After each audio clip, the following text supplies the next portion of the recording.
afternoon, good morning, good evening, wherever you are. Thank you for joining the inaugural AORTIC research seminar on a collaboration with the Nature Reviews Cancer on the effective publication writing for Nature Reviews Cancer. The first webinar will be moderated by Professor Falaki Odedina, who is the chair of our AORTIC Research Committee. And we have Ulrika Hayes from Nature Reviews Cancer, who will be our speaker today.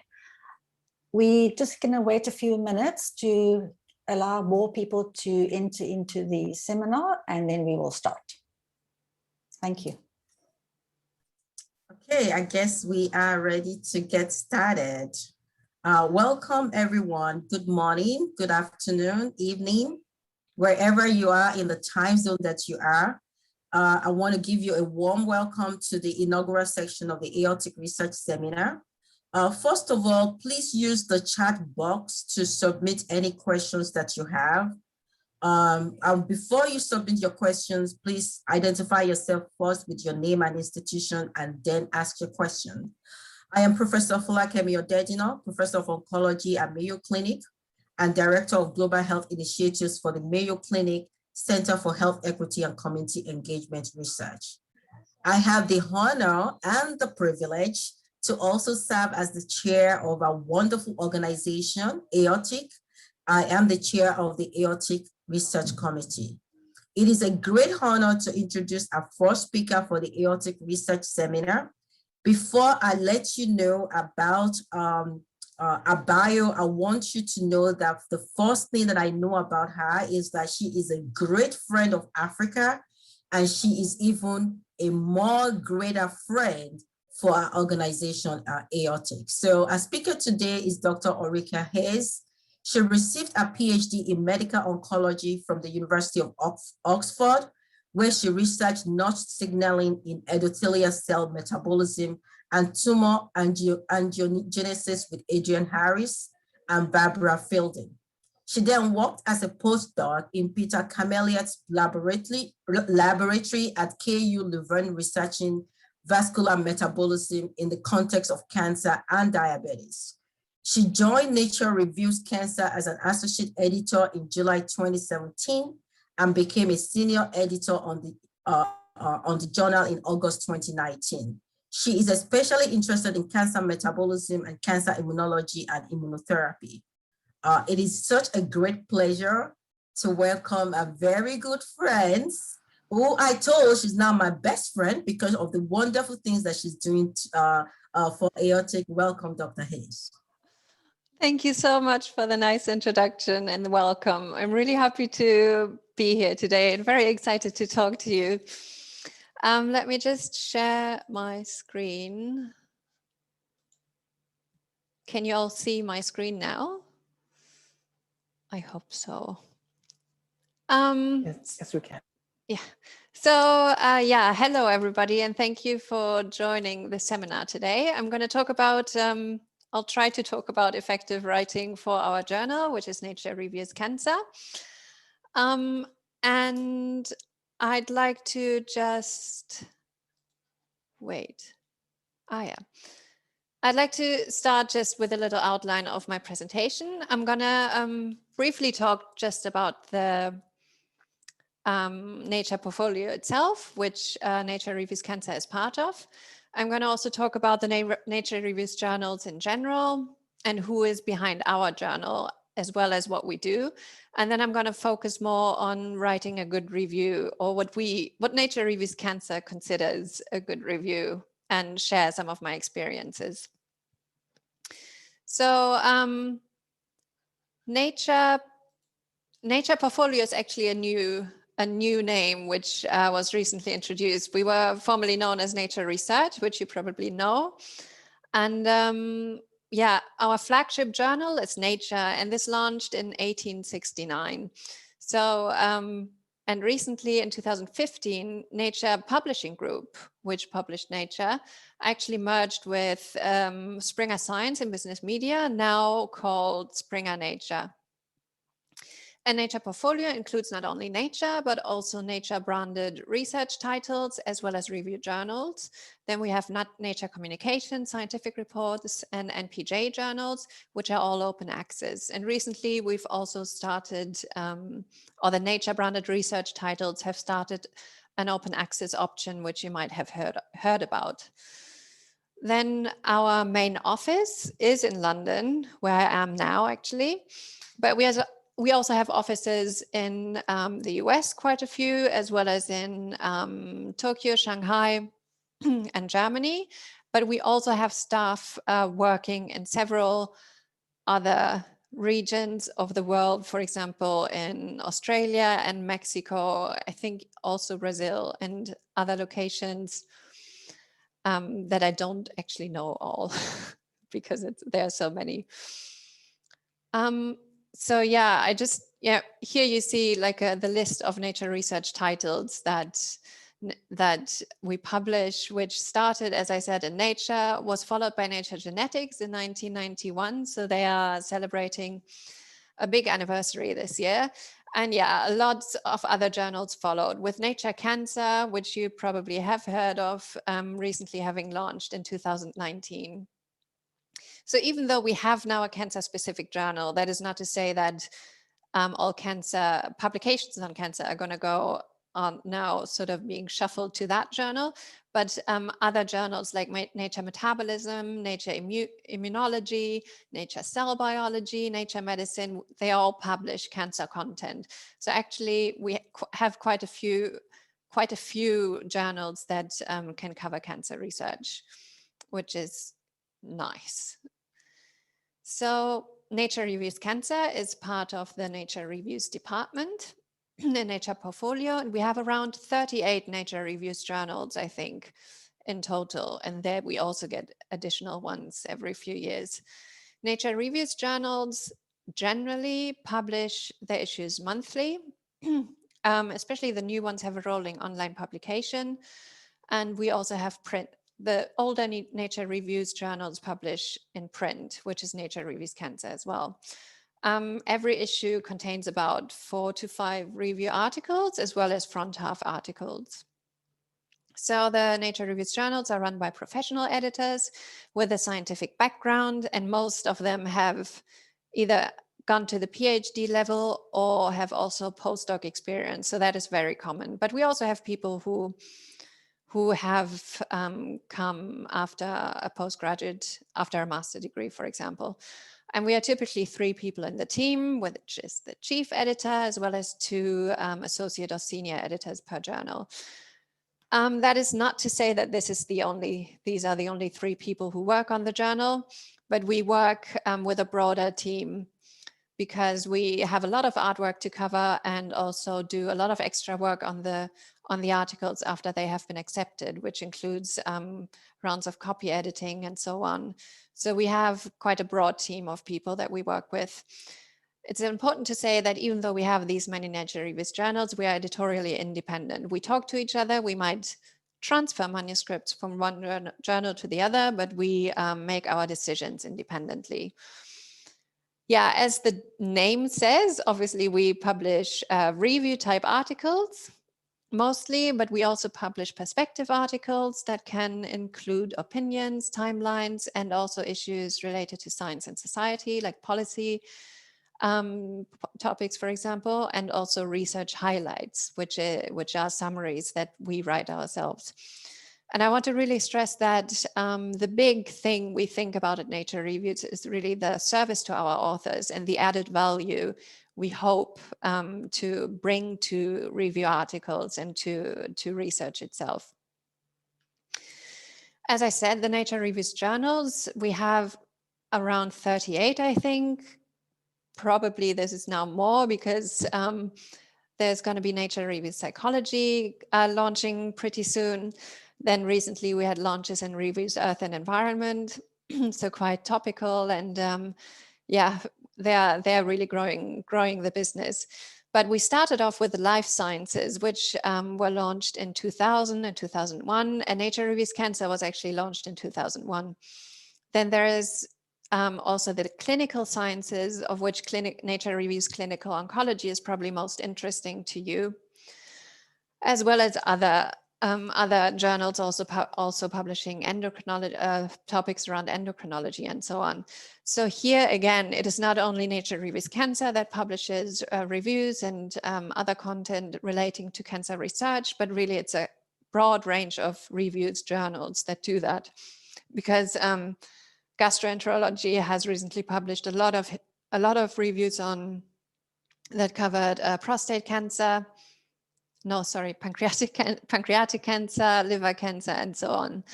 So there's there's a lot of journals that would be interested in cancer content. So focusing on Nature Reviews Cancer, which is the journal that I work at. Again, it's also a monthly reviews journal. We have our 20-year anniversary coming up in October, so look out for a special issue. We aim that all our articles are accessible, insightful, as well as reader friendly. So this is really something that is sort of an asset that we want to bring to the articles. The scope is very broad, which goes from foundational research covering molecular and cellular biology, as well as translational research, but not so much on the clinical side, because Nature Reviews Clinical Oncology takes sort of that part within the department, at least. So so the scope is quite broad, and I have to add here that 95% of our content is commissioned. That means that we as editors approach authors and invite them to write on specific topics. 5% of our content is coming from proposals, so we do also consider proposals, which I will go into more detail later on. The team, as I said, is 3 people. In the case of Nature Reviews Cancer, this is Sarah Seaton-Rogers, who is our chief editor and has been with the journal for now 15 years. It's an anniversary for her this year as well. Then we have Anna Dart, who has been with the journal since 2016, and then myself. And we have copy editors we work with, and Lara Crow, who is, I almost want to say, one of the most important person on the journal, because she is the one producing our artwork, our cover art. All the figures you see in our articles are redrawn by her. And Fulaki already said a bit about my background. I just wanted to add that all the degrees I did at university are all research focused, so I don't have an MD background at all. I spent a lot of my university time in the lab. And I have a degree in molecular medicine, and then did my master's degree in oncology, followed by my PhD in medical oncology. And I did my postdoc in the UK and in Belgium. And throughout that time, I always really enjoyed writing and editing. My prof in Oxford even asked me to edit his grant application, which was one of the biggest sort of compliments to receive. And I also got the chance to write a few reviews and scientific papers, and that's where my interest in scientific writing came from. But only in relation to my research. I didn't do any extra sort of sessions in science communication or so. I went from my postdoc bench straight to the editor desk, which was a little bit of a shock to the system because a lot of walking through hallways has, been taken away. But it's been a good time since then. So a little bit about my job and also where my ideas about effective writing come from is pretty much the everyday work we do. So I said that we commission most of our content, which pretty much means that we have to identify the subject areas as well as potential authors based on recent research papers, but also based on conferences we visit. And we work with authors very, very closely to shape their reviews, and we want to bring out the best from these articles. So we have several rounds of editing, which includes developmental editing, which is more of a macro edit looking at structure and organization of articles, as well as detailed editing, looking at, every sentence. Does it make sense? Is it scientifically accurate? And is it sort of logically connected to others? Then all our content, all our back half content reviews and perspective type articles are peer reviewed. So we also manage peer review, followed by author revisions. And I said already that we are working very closely with the team and the department, which includes copy, art, and production editors. A big part of the job is to attend conferences and, if possible, do institute visits, which is now happening mostly virtually. But this is always a great chance to meet new faces, make new contacts, which is so important to also just keep connected to the researchers as well, but also talk about the journal to make sure that people know us and people know what we do and who we are. And most importantly, for commissioning and to identify new areas that we might want to cover. Then every once in a while, we also do special projects. This can include posters on the tumor microenvironment, for example, animations or conference organization. And I recently got the chance to work on a video that was produced, and you might have seen that this video was an interview with Sulma Mohammed, which is now online for you to see. So I mentioned already that we have at least two different types of back half articles, which are reviews as well as perspectives. And the way they differ is pretty much in the kind of writing that is the balanced and review type overview that they give, whereas reviews, they are a very balanced synthesis of recent findings, up to date, and the importance is here that the findings are balanced and fairly discussed, and also integrated into the bigger picture to sort of guide new researchers into what the field is about and where have recent developments gone. Whereas perspective type articles are also synthesis of recent literature, but the authors here can provide much more speculation and hypothesis. And perspective type articles, we often choose to cover topics where not necessarily a lot of cancer relevant research is present yet, but there is more and more coming, so that we can sort of introduce a new area or a new sort of field to the cancer research community.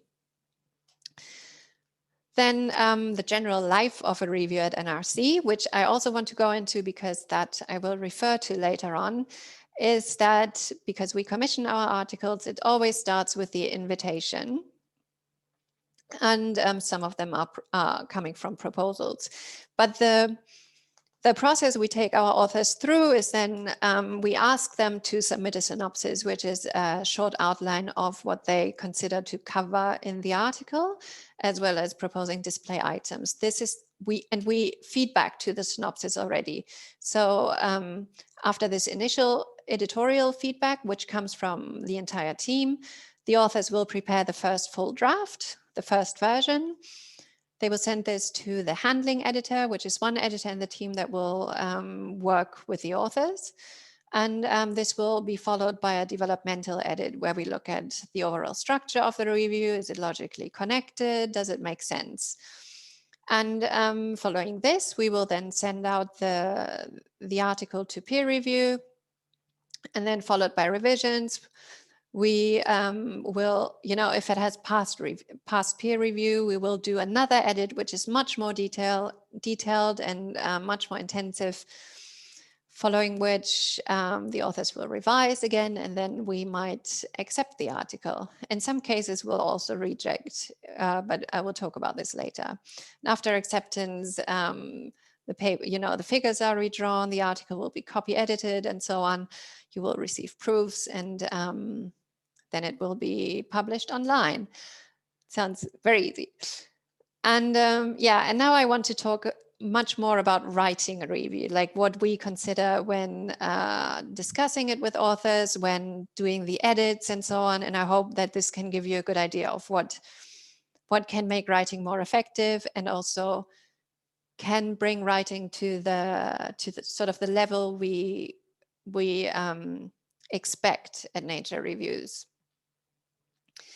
And generally, for review type articles, we want them to be balanced. This is what I've already said. And for to achieve this balanced discussion of articles, there has to be a certain level of objectivity to give like a good understanding of where the field is and where it is going.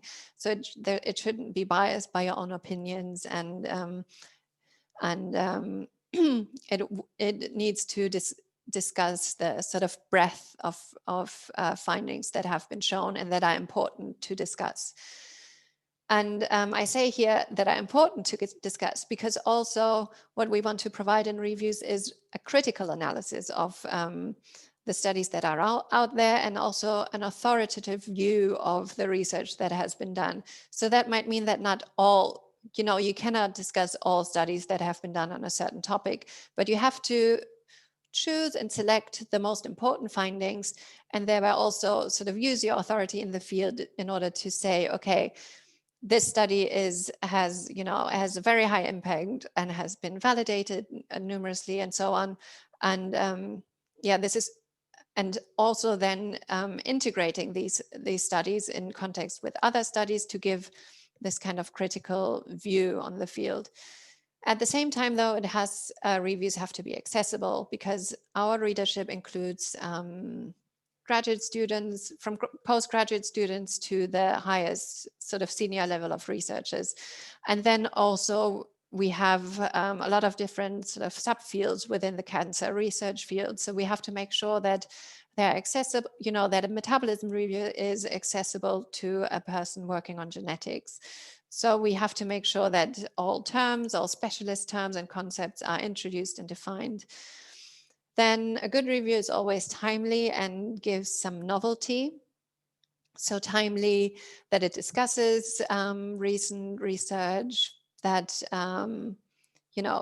covering the last 2 to 3 years, but also timely in a way that, okay, there's a lot of interest in this area and right now. All the researchers are talking about it. This is the only thing that you hear being discussed at a conference. So this is also something that a good review should cover.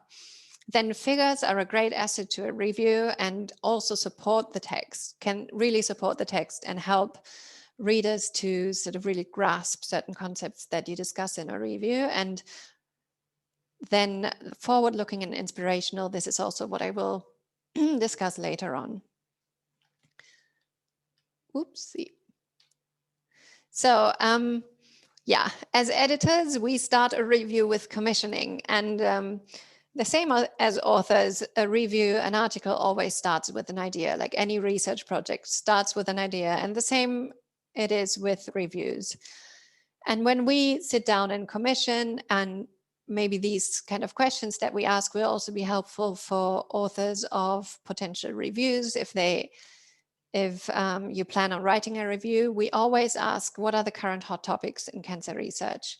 And we gain that knowledge by attending conferences, but also by closely following the literature and seeing where people are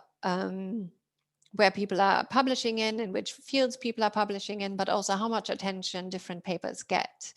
So this gives us a good idea what people are interested in, and also what topics are really sort of have a lot of potential to come into sort of application at some point. But also we aim to cover or sort of bring light to current controversies that are going on, where a good discussion in a review and a critical analysis of these controversies can help sort of move a field forward. And this is also something we consider when commissioning.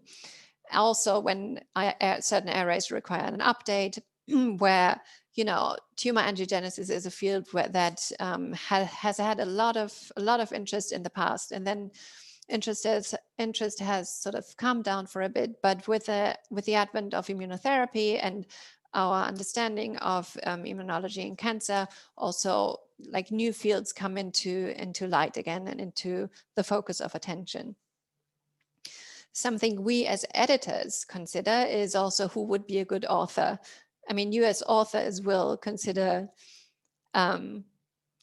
probably consider that in terms of, okay, who am I going to write this review with? And choosing co-authors and choosing authors is also a really important aspect in preparing a good review. But the scope is probably the most important thing, because especially when there are space limitations, in Nature reviews, we aim for a review to be around 5,000 to maximum 7,000 words. Ooh, pages would be too much.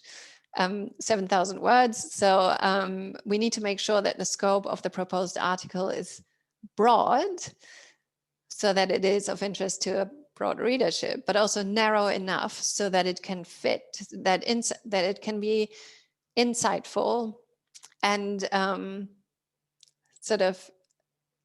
it has to be narrow enough so that it can still be insightful and there can be room for discussion, for a proper discussion. And timeliness, I already mentioned. So novelty is a very important point, because you don't want to publish something that has been recently covered to a large degree, where there are plenty of reviews already available. And that is why also when we commission, we will not knowingly overlap with ourselves or other published reviews. So we try to give it a unique angle. Yeah. When considering to write a review, or when thinking about writing a review, what we always say is we need to tell a story, not a story that is made up, because we want to discuss, we want to base the story on published literature, but we want to tell a story in a way that we captivate readers early on, so that we tell them why it is interesting to read this review and why it is interesting to read on. And also we have to give readers, especially when they are quite junior or when they are from other research fields than the topic that the review is focusing on, we need to give them the background they need in order to understand the essence of the review. So usually we aim to do that, to captivate the readers with the abstract and introduction. So the abstract has to draw the reader's attention, so that it's the first thing that readers will see, right? So you have to tell readers, okay, you have to stop here now, you have to read, you have to read, and they have to be interested in it. And in the introduction, you have the opportunity to give background, but also to say why we are writing this review now, why is it interesting, why is it timely, and you will tell them what they need to know in order to continue going into the main sections. And the main sections, we usually have sort of 2 to 3 or 4 sections where discussions go into much more detail, and where research findings and papers are also put into context, and the authors will give context so that the readers will understand what it means and what does it mean for the bigger picture of the topic you discuss. And this is then followed by a conclusion. And the conclusion is usually also quite short, maybe the same length as the introduction, and it will give a takeaway message and can also look into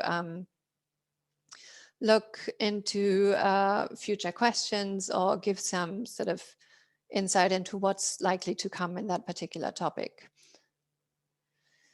So as I already said, we always ask authors to write a synopsis. And I think that starting with an outline can be useful for any kind of writing project, because it means you're getting organized, you're getting a good view, a good idea of what you want to write about, which sections, topics you want to cover, and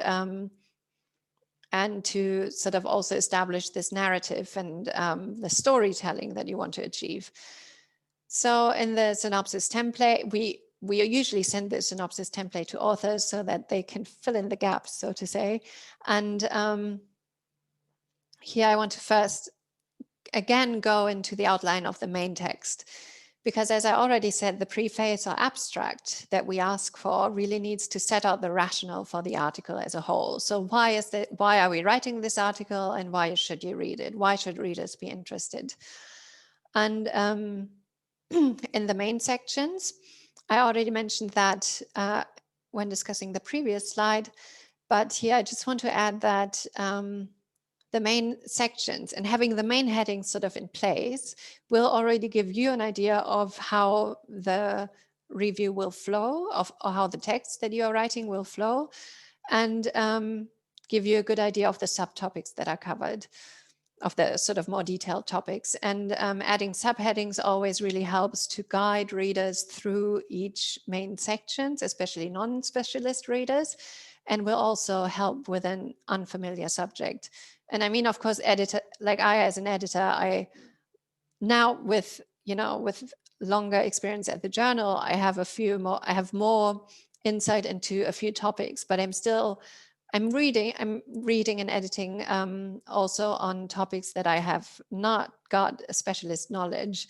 So also for us, the subheadings are a very good way of seeing whether or not this review needs some work to do. Then proposed display items. This is also something we already include in the synopsis, or ask authors to include in the synopsis, so that they think about it and think how the display items can best support the main sections or the introduction. And this, of course, the type of display items might be journal dependent. And also, like, the minority of reviews journals, I think, will redraw figures. This is a special aspect we do at Nature Reviews. But yeah, it is really worth thinking carefully about the figures. And I also want to mention that text boxes that we publish in our reviews are really great for tangential topics that might be a bit disruptive to the flow of the main text, but are really helpful to give some more insight into a more specific area that will also help the overall narrative. And as I said, we usually give feedback. We always give feedback to the synopses, and we do that in the team. And I listed here the questions that an editor would ask to this when looking at the synopsis, also so that you as authors can ask yourself, when preparing an outline for whatever writing project you have, whether it needs additional work. And you can also give it to your peers and colleagues to have a fresh eye and look at this outline. So we always ask ourselves whether the article is in a logical order. And that's why main headings and subheadings are really, really good, useful to add. And then if not, how can we move it around so that it makes more sense and that this narrative is established? And yeah, this is directly connected to how well the text flows. Does it make sense to talk about topic X after having talked about topic Y? And here we also need to make sure that each section builds on the other, so that if I have already discussed a topic or a certain process or mechanism in the introduction or in section 1, then I don't have to discuss it again in section 2, because that information has already been given. So that we always need to remind ourselves of. And looking out for this overlap will also help keeping the review concise and keeping the reader focused. Because some readers remember, like that, we assume readers will remember this information has already been given. And also display items, we always look at display items to see whether the authors have sort of made use of display items and has made maximal use of them, because they can be so helpful to keep the text also concise and to give additional details for the review. You have additional space for giving detail in the figure legend. So this is really, really great to keep the text concise, and also to give really extra detail to the reader. And also in display items, you need to check for overlap. And if there are additional figures that you think would be helpful, for example, if there are 4 main sections and you see 3 figures that cover 3 of the main sections, you might think, oh, maybe the 4th section also needs a kind of display item. It might not have to be a figure. It might be nicer to have a table for it. And to see, obviously, we also look at references, whether they are up to date, but if it's a historical article, they might not have to be. And yeah, we always try to think about, is this review potentially too long or too short, in which case we would also give additional feedback to this. So these are questions we would ask, and I hope that these are the questions that also authors can ask themselves when they prepare an outline for a potential article, a review type article.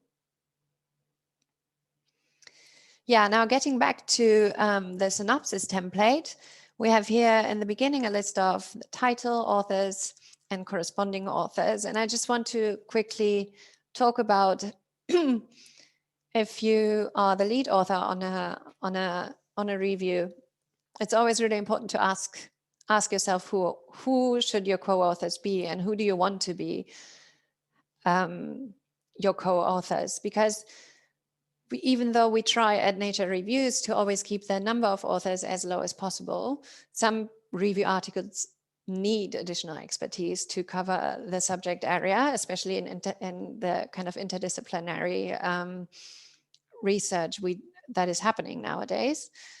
So yeah, it is important to think about the co-authors you want to recruit to write the review with you, and also what kind of task those co-authors will take on. Are they going to write the review together with you? Are they going to edit the review? Are they going to, have a look at your outline and your first draft? Are they going to give feedback to that? And are they going to add additional expertise and insight?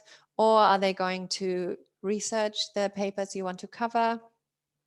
Or in fact, also give some kind of additional review, in which case, if they just give feedback, you might also consider giving them an acknowledgement instead of an authorship. That is all obviously up to you, but you can always think about how am I going to make it work? How am I going to make this team effort work best? And especially when you have a very broad subject to cover and you have multiple co-authors, because you need their expertise to be able to do this, especially in plenary reviews and so on. They might take over writing specific sections, and then it is always the risk that the review overall will be presented as sort of a bunch of mini reviews, which we want to avoid. So how do you make sure that the writing style is coherent and that it fits all together? This always, mostly in most cases, requires additional editing and additional work by the lead author.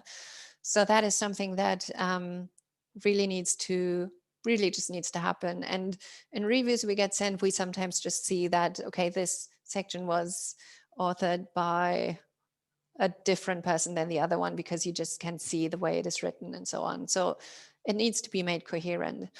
And when you have different authors writing different sections, then there's always the risk that you will have things repeating. You will have additional introductions that on topics that might have already been introduced. So in those cases, I always suggest to have authors reading each other's sections and to link them.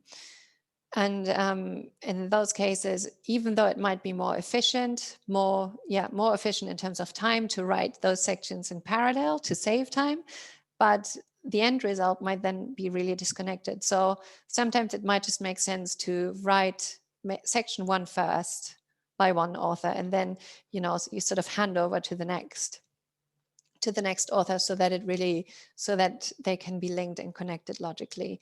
And then obviously you will know, as in any collaboration, you have to consider the schedules and to properly collaborate. And we also think a lot of course, when commissioning, we think a lot about authorship and choosing co-authors. And I already said that probably the lesser number of authors, the better it is. And also wisdom comes with experience. So we look at senior, well-established scientists that often have decades and decades of experience, which will give them a unique insight into the field and will likely result in a sort of really high quality discussion of the project, of the topic, and will also likely to be highly cited. But younger up and coming scientists can also have often just a fresh eye on the topic. They have read about research in the past, and they just want to bring something new to the field, which can be really, really great for a review. And because they haven't written a lot of reviews, it can also increase novelty. So when writing a review with authors, co-authors, you should always consider it a team effort, and how can different authors contribute to the quality of the review and which insight they can add. So yeah, once you have your co-authors, you have the outline done, you are going to start writing the full draft. And the most important four things we look for is that the review is concise, that it is insightful, because we want to have this additional discussion and this additional, like, critical insight. It has to be scientifically accurate, and it has to be balanced and fair. We want to avoid a list of research summaries, which is the so-called laundry list that we sometimes see. And we really want to focus on insight. We want to see what research has been done, but also, more importantly, what does it mean for the field? And in terms of conciseness, I have here like an example from a review, but slightly edited so that you don't know what the review is about. So this is what the author has written, and I've just highlighted in red where things, or like a topic, the kind of signaling pathway that this is about, and the pathway that is activated has been mentioned several times. So in red, you see the essential biosynthetic pathways that are being picked up in the following sentences. So you have several intermediates are shunted into essential biosynthetic pathways. Oncogenic sun signaling coordinates utilization of these pathways through downstream effector signaling for production of essential building blocks like happiness and vitamin D. You have to know that it's very warm at the moment in London, so all I'm thinking about is sun and warmth. So this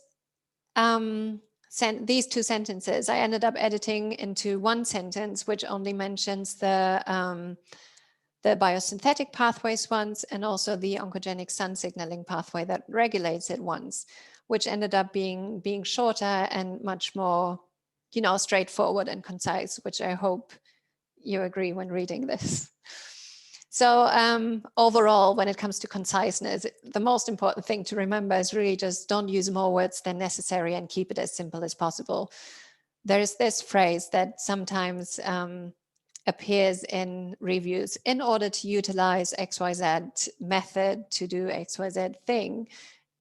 It is much easier to just say to use. It's one word, 2 words instead of 4.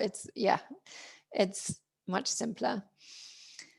And something very important that we want our reviews to have is the insightfulness. We want the discussions to be insightful. We want our readers to understand and be guided through a certain topic. So in order to do that, it is important to connect, discuss, and give meaning to what you say. And I'm talking again about the sun.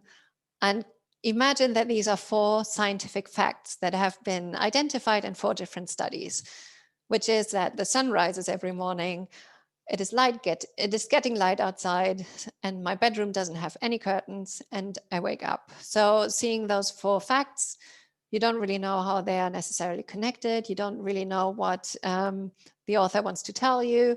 You could sort of imply a certain meaning to it. You could think about it, but it's not explicitly stated. You actually don't know why those 4 sentences have been put together that way. So to connect them and add context, you could add some causality and to show how the different facts are logically connected. That way you can, for example, connect 4 different findings in 4 different studies. So how do they connect, and how do you give them meaning? So because the sun rises every morning, it is getting light at a certain time, and I have made the choice to not have any curtains in my bedroom. That's why the sun can greet me every morning, and I wake up when the day starts. It's quite simple. The topic is simple, but I hope I have shown that just adding context gives so much meaning to what you write. And another thing I wanted to talk about is that in reviews, we always give, a word limit of around 5,000 words. And then reviews end up being 7,000 words because authors always try to be comprehensive and cite and discuss as many research studies because you want to give credit, and sometimes you just can't decide which study is important enough. And there we always talk about well-curated list of references. And so when you approach writing a review type article, I find it useful. I hope to some of you it might be useful too, to just imagine being a curator of a major art exhibition, because you have one room to show what you want to show, and the majority of the collection will always be in storage. So you show the highlights of the collection. The highlights are the references you cite. And then in that room, you usually would arrange the exhibits in a way that gives visitors like a broad overview of the topic that the exhibition is about, but also adds context to each and every single piece. And it will also give sufficient detail to the viewer to understand that subject. So you have additional sort of posters in the exhibition that will add some context, some context to the general field and so on, that are just giving the viewer and the reader, in the case of reviews, some additional things to think about. So that way you inspire your visitors and you make them think differently about a subject, and you make them ask new questions. And this is really what we want our reviews to achieve when publishing them. One very important thing to think about is in reviews to provide balance and a fair discussion. I've already mentioned that, but this is a really important thing, because it can, if this is not addressed, if this is not being met, this can be a reason for rejection. And this is very often highlighted by peer reviewers, by referees, because in order to provide this balance, you of course need to give credit to important contributions, important research groups in the field who have really done major findings. So you need to give credit to those, and but you also have to provide an authoritative discussion in terms of what do those different findings mean and how do they fit into the bigger picture. And in that respect, especially when you're a person who has done a lot of research in that area, it is always tempting to discuss your research a bit in more detail, also because you understand it, you have done it, so you understand it the best. But you have to make sure that you avoid pushing your own research, and give as much space to other people's research as you would give to your own. And that should be sure. Overall, it should be fair, and don't get carried away when discussing your own research. And as I said, peer reviewers will notice, and this will be, if this is not met, it will be a reason for rejection. And I already mentioned how important we think display items are, because they do add a lot of they do add a lot to the review. They are a great asset, and they help readers, also see when people, look on Google for reviews, or any search engine you might use, they look for reviews, and very often a figure is the first thing they see. And if the figure is already very insightful and gives you a good overview of, or gives you a good sort of view on a certain topic, that's sort of half the, how do you say in German, we say paying half the rent, that's already half the rent.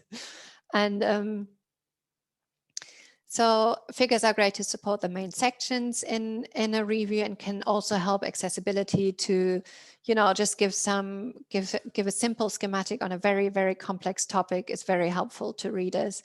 And as I said already, you can also provide more details that are maybe a bit cumbersome to discuss in the main text, and will just take away too many words.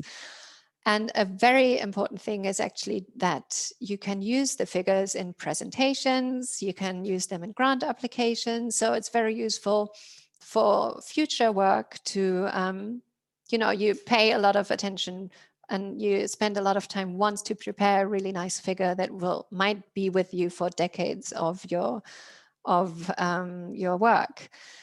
So I always say make full use of the available number of display items. If there are 7, aim to prepare 7, really go for it.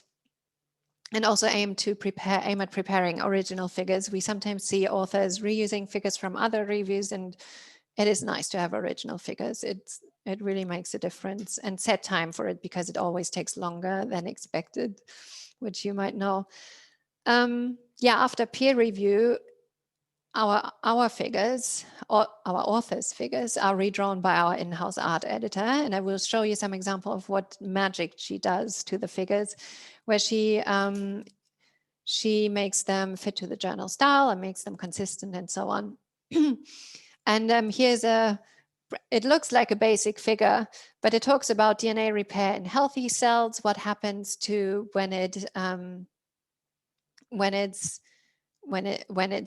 aberrant in cancer cells, and what happens to in invasive cells. And what the art editor has done in this case is to just show the context visually, to show a healthy cell, where is DNA repair occurring, where does an initiating mutation happen, and how does it lead to cancer development. So this is a nice way of making it visually appealing and a bit more insightful. This is another figure that was sent to us where, you don't really know where to look at first. Is it this panel? Is it this panel? Where does the figure start and where does it end? And there's also a lot of text. And the art editor has done here a great job in really like identifying the 4 different panels in the figure and giving it a nice flow from A, B, C, D, highlighted by arrows. So that is a really nice figure that that hopefully gives a good idea of what you can do with figures. Yeah, once the review is written, we always give feedback to that, which is basically the same questions we also ask in an outline. But in addition to that, we can give much more detailed feedback. We ask whether the title actually matches the content. Is the author giving a good introduction with the background that is necessary to understand the rest of the review? Do the figures work? Is it logically ordered? And an important question is, does the author insightfully synthesize existing data, or is it just a laundry list? If it is just a laundry list, that will definitely be commented on. So that is a very, very important thing to address. And after that, we will send it out to peer review. And I just want to quickly, I know I'm a bit longer now. It's going a bit longer, but you know what happens during peer review. We want to we want referees to tell us, is the review biased? Because that is the thing that sometimes makes or breaks a review. Are the data, is it scientifically accurate?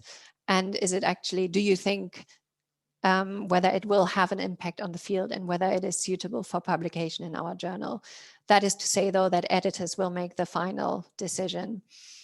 And we have also a new initiative in which we invite reviewers, but tell them that they can invite their early career colleagues to contribute to the review, for which they will receive recognition. Reasons for rejection can be plagiarism. So don't copy paste even from your own older publications, because we'll notice, or journals notice, they will have software to check that. And if the authors have published a similar review elsewhere. As I said before, you're welcome to submit a proposal to Nature Reviews Cancer by pretty much just providing an outline as I have described it previously, the synopsis. We need to see that in order to make an assessment of whether we'd be interested in the journal, and also already give feedback if we are. And this is where you can find the link to submit. It's on our website. So this is it. Thank you so much for listening. I hope you found it useful. And if you have any questions, I hope we can still do question time for a few minutes. Absolutely wonderful. This is so great. Thank you so much, Dr. Hodges. Bamira, are we doing good on time so that we can at least take those questions for anybody who can wait on? I think we should have a few questions. Okay. I don't know if we can take them all, but let's take some. Okay, great. Do you want to look in the chat box, or do you want me to pick for you? All right. Oh no, what have I done now? Yeah, there are a lot of questions, sir, but you okay. just through the comments. Where's the chat box? Maybe you can you let me Oh, know? okay. I don't I know will where be, to find I the will, chat box at the moment. I will be happy to let me, yeah, it might be a little bit easier. So let's see. I'm going to attempt to go through. It's easier for me to just do this. Okay, introduction. Somebody did ask about the Nature of Africa, and that has already been answered. So that has recently been launched, hasn't it? yes, and Dr. Solmarotimi actually shared that with everybody. So that is great. Somebody asked about the link to the video. I believe we're going to share the video with only AORTIC members, restrictive with passwords, so I can answer that question. Question, can you please elaborate on perspective review? What is that?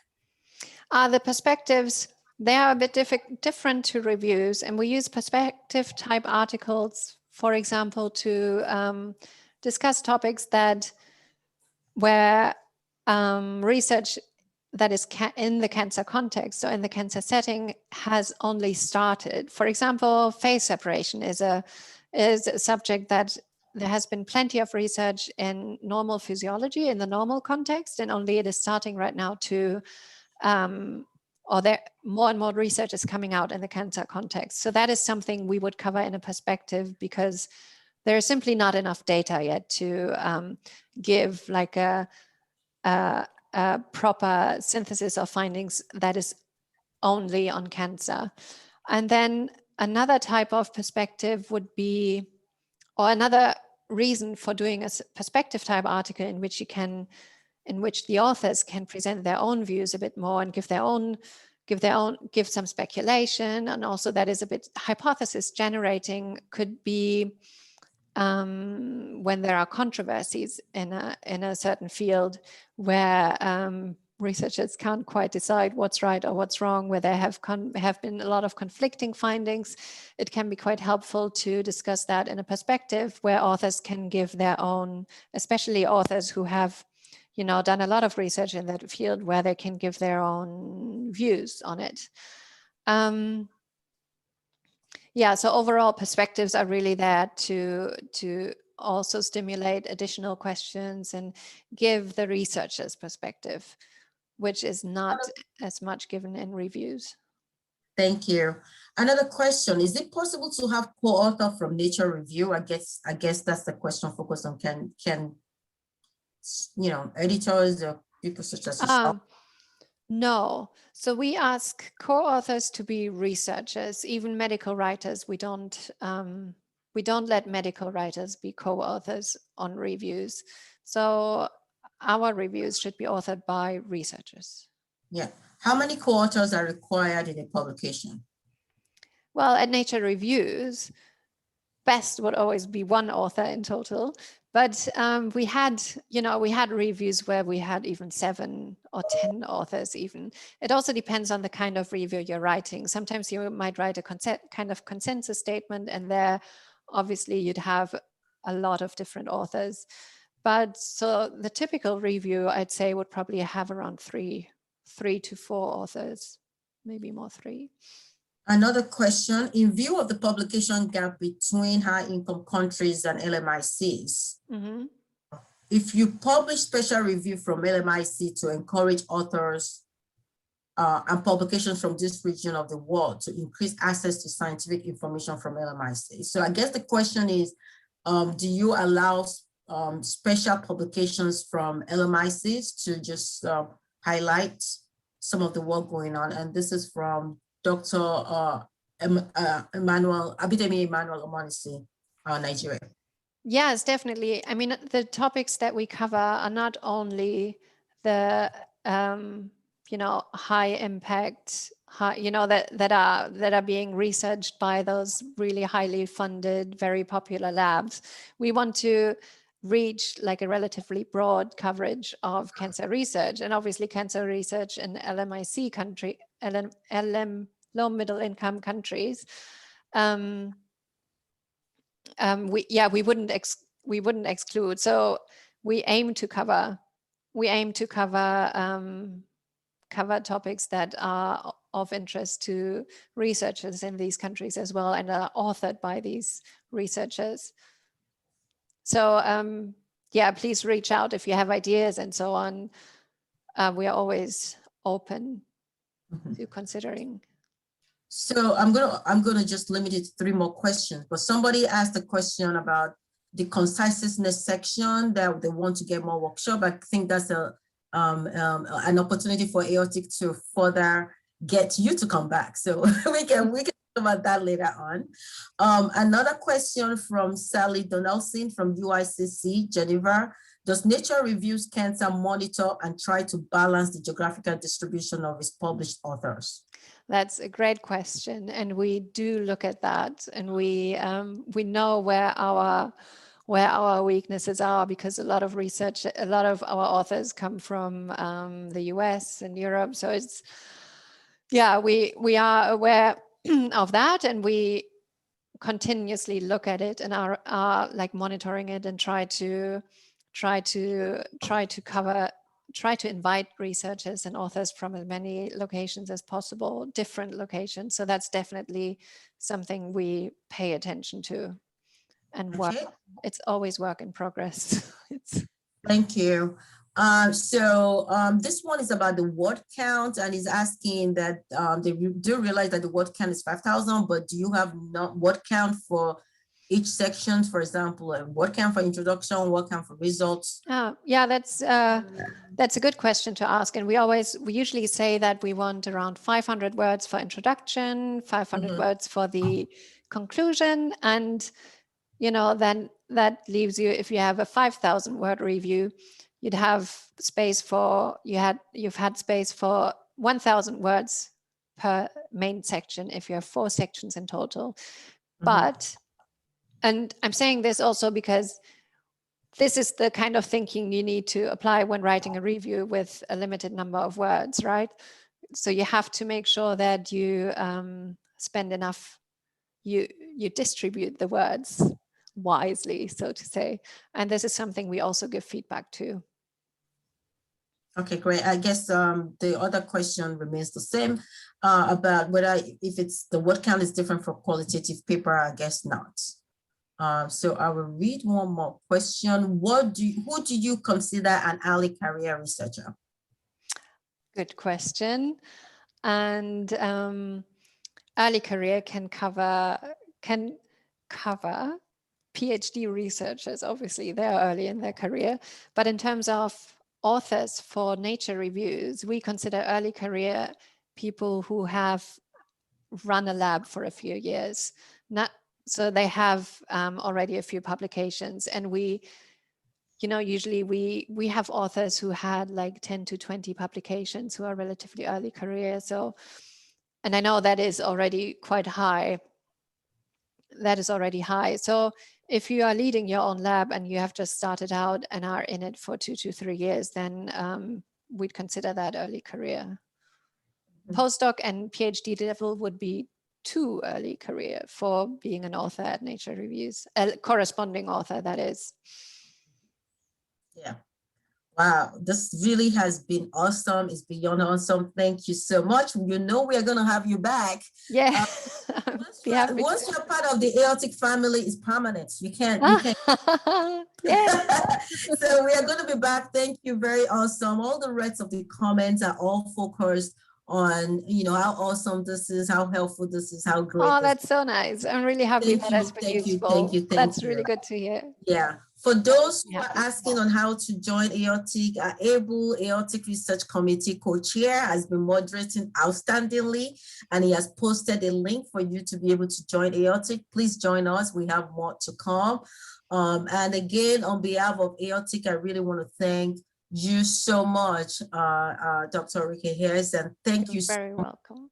It was awesome, and everybody stay tuned to the next AORTIC research seminar that is going to be coming up next month. And please don't forget to sign up and join the Africa and Cancer channel for the Nature Reviews portfolio blog that is going to be coming up. The information was sent. Yay! I know we are excited. The information will be sent out by the AORTIC secretariats and posted on all our social media as soon as you get it. Thank you so much. And from me to you, have a blessed day. Belmira, do you have anything else to say to close us out? I'd like to thank Ulrika for an outstanding presentation and for everybody for joining us. And it was absolutely fantastic. Thank you, everybody, for joining the webinar. Thank you for Laki, Professor Odedina for moderating, and for Solomon for inviting everybody to attend and become a member. And we hope we can see everybody virtually at our AORTIC 2021 conference happening in a few months' time. Registration opens soon.